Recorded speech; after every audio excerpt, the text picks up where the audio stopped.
Selamat malam saudara yang dikasihi Tuhan. Jumpa kembali dalam renungan malam dari Pendeta Dr. Erastus Sabdono. Kali ini dengan tema Allah Hartaku. Bersama saya Yohana Ibrahim. Saudara, Abraham adalah sosok yang dimiliki Allah.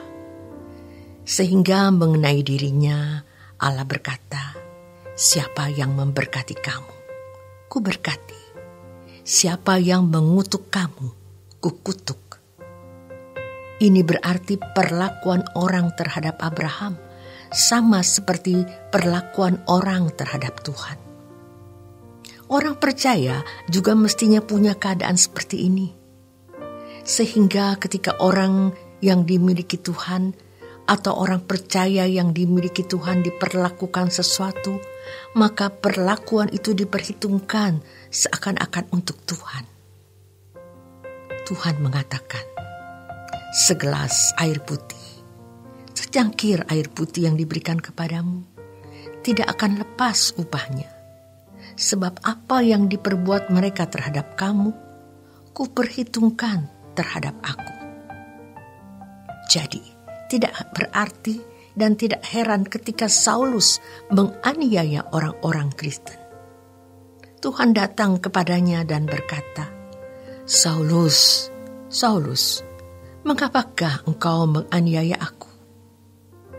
Ketika ia menganiaya orang Kristen, secara tidak langsung ia menganiaya Tuhan.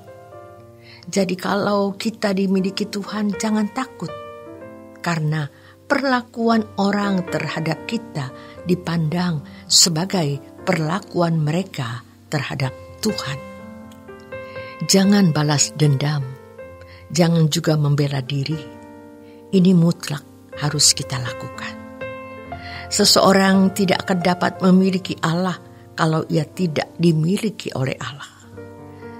Seseorang bisa memiliki sesuatu atau seseorang tanpa sesuatu atau orang lain itu memiliki dirinya.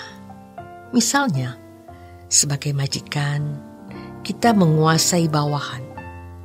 Namun, ia tidak bisa menguasai kita. Tetapi tidak bisa demikian terhadap Allah. Allah bukan suatu benda. Allah juga bukan seseorang yang ada di dalam kekuasaan kita. Kitalah yang harus ada dalam kekuasaan Allah. Jika kita dalam kekuasaan Allah, berarti kita baru bisa dimiliki Allah. Kalau kita bisa dimiliki Allah, baru kita bisa mengatakan memiliki Allah. Orang yang tidak hidup dalam kekuasaan Allah tidak dimiliki oleh Allah. Abraham bisa dimiliki oleh Allah karena Abraham hidup di dalam kekuasaan Allah. Maka Abraham bisa memiliki Allah yang mengatakan, "Engkau hartaku.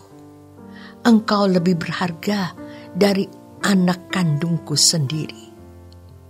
Jadi, tidak heran kalau Abraham bisa menyembelih anaknya sebagai kurban bakaran. Ketika kita memiliki dan dimiliki Allah, maka hidup kita jadi benar-benar menarik dan indah. Kesempatan yang tidak pernah terulang. Jadi, selama kita masih bisa dilayakkan melakukan kehendak Bapa agar kita dimiliki Dia, kita lakukan itu. Melakukan kehendak Allah adalah sebuah kehormatan. Jikalau kita belum menemukan proyek yang Tuhan percayakan atau tugas khusus, lakukan satu ini. Berusaha dan berjuanglah sesuci-sucinya dan sekudus-kudusnya.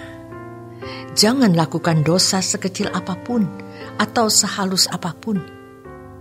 Dalam hal ini firman Tuhan mengatakan, "Barang siapa menjadi milik Kristus Yesus, ia telah menyalibkan daging dengan segala hawa nafsu dan keinginannya." Jadi, orang yang tidak mau hidup dalam ketertundukan, tidak mau diatur Tuhan, ia tidak bisa dimiliki Tuhan. Orang yang tidak menyalibkan dagingnya tidak dapat dimiliki oleh Allah. Sebab orang yang tidak menyalibkan dagingnya akan dikuasai oleh dagingnya. Daging ini maksudnya adalah keinginan di dalam jiwa, keinginan atau nafsu-nafsunya yang tidak sesuai dengan kesucian Allah atau tidak sesuai dengan kehendak roh. Makanya kalau orang percaya tidak hidup dalam kehendak roh, tidak mungkin ia berkenan kepada Allah. Kita berhutang untuk hidup menurut roh. Memiliki Allah bukan berarti kita dapat menguasai Allah, tetapi kita dikuasai Allah. Umat yang pantas atau layak bagi Allah adalah umat yang pantas dan layak untuk dilindungi, diberkati, dan yang suatu hari akan dibawa ke rumah Bapa. Kalau kita dimiliki Allah karena pantas dimiliki Dia, hidup seturut kehendak Allah, maka kita tidak perlu meminta apa juga. Bapa sudah tahu apa yang kita butuhkan. Kita juga tidak perlu pusing apa perlakuan orang terhadap kita, karena perlakuan orang kepada kita diperhitungkan sebagai perlakuan terhadap Tuhan sendiri. Kita tidak berhak untuk bereaksi, menggeliat, marah, kesal, balas dendam. Lagi pula, perlakuan orang terhadap kita pasti ada berkat kekalnya. Kita dimiliki Allah atau tidak, tergantung kita sendiri, bukan tergantung Allah. Karena secara de jure, kita memang sudah jadi miliknya. Tetapi secara kenyataan, secara de facto, banyak orang memiliki dirinya sendiri sehingga tidak bisa dimiliki Allah. Sekarang, bagaimana seseorang bersikap terhadap Allah itu yang menentukan apakah dia dimiliki oleh Allah atau tidak? Atau apakah dia memiliki Allah atau tidak? Kita harus bersikap benar. Untuk bisa dimiliki Allah dan memiliki Allah terkait dengan masalah harta ini, kita harus menjadikan Tuhan kebahagiaan kita.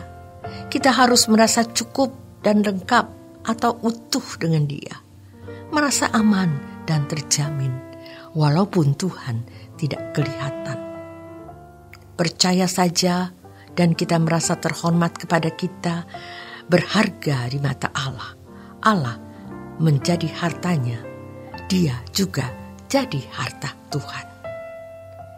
Jadi kalau kita menjadi sahabat Allah, maka Ishak-Ishak dalam hidup kita harus disembelih. Ishak itu bisa berupa nama baik, nama besar, kedudukan, harta, dan sebagainya. Seseorang dapat menjadikan Allah sebagai kebahagiaan kalau ia tidak memandang lagi apapun dalam hidup di dunia ini sebagai kebahagiaan. Seseorang tidak dapat menjadikan Allah sebagai kebahagiaan kalau masih menganggap ada sesuatu yang dapat membahagiakan dirinya. Orang ini tidak bisa menjadi sahabat Tuhan dan tidak bisa menjadi mempelai Tuhan. Karena kalau mempelai Tuhan harus tidak punya ikatan dengan yang lainnya. Orang yang berani melepaskan kesenangan dunia baru bisa menikmati damai sejahtera Allah yang melampaui segala akal. Maka dia merasa punya jaminan, aman dan terhormat karena dia dikasihi Allah, sehingga dia bisa berkata, Tuhan, hartaku.